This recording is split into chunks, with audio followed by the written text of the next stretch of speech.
In this video, I'm going to show you how to print in Pro Tools. Now, there's a bunch of different ways to do this. I'm going to show you one which I do think is the easiest, okay? So the very first thing you have to do when you have your tracks over here, you want to create another new track, which is going to be the print track, okay? So we're going to go to the track menu up top, and I'm going to click on New. You could also press Ctrl plus Shift plus N, of course, which is the default keyboard shortcut over here, and it's going to pop up the new track window.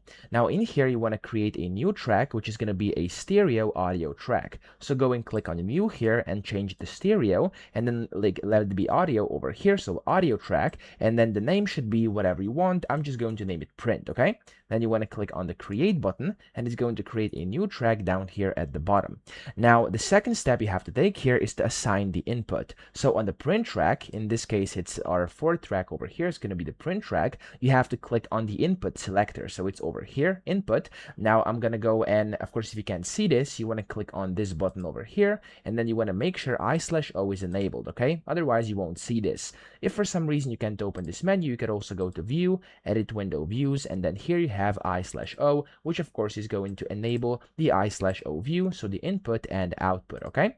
Now in here again, as I said, you want to go to the input selector, so it's going to be this one over here, and what you have to do here is simply click, and you want to go and select a bus, and in this case we're going to assign it to a new unused stereo bus, okay? So it could be whichever one is unused for you. For me it's going to be 3 to 4 over here, so I'm just going to use bus 3 to 4 over here, okay? So that's the first thing you have to do.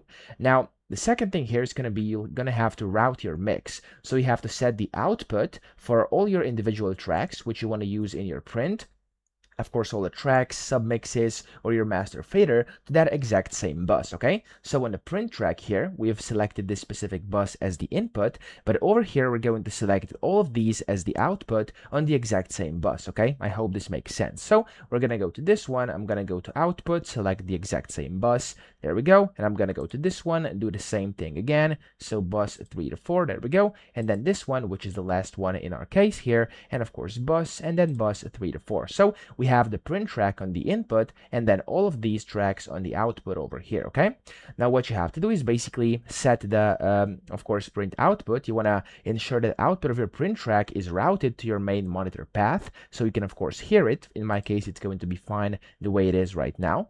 And what you can then do is just basically record, enable, and print. So we're gonna go over here. I'm going to click on input monitoring, so I'm going to actually enable this over here. So of course you can basically engage this, and then you want to record, enable your track, so I'm going to just click on that. It's now record enabled, and then what you have to do is simply hit play and the record enable button over here in your, of course, transport. So just click on the record enable up top, and then click on this play button, and it's going to go through. Of course, you want to make sure, in my case I made a mistake over here, I wasn't actually I wasn't seeing this. So what you have to do here is start at the beginning. So of course I'm going to go and start over here, or in my case I could stay over here, because of course that's where my audio starts. So again, this is on, you want to go record, click on the play button, and there we go, it's going to start printing it into your track. So as you can see here, this is already happening. There we go.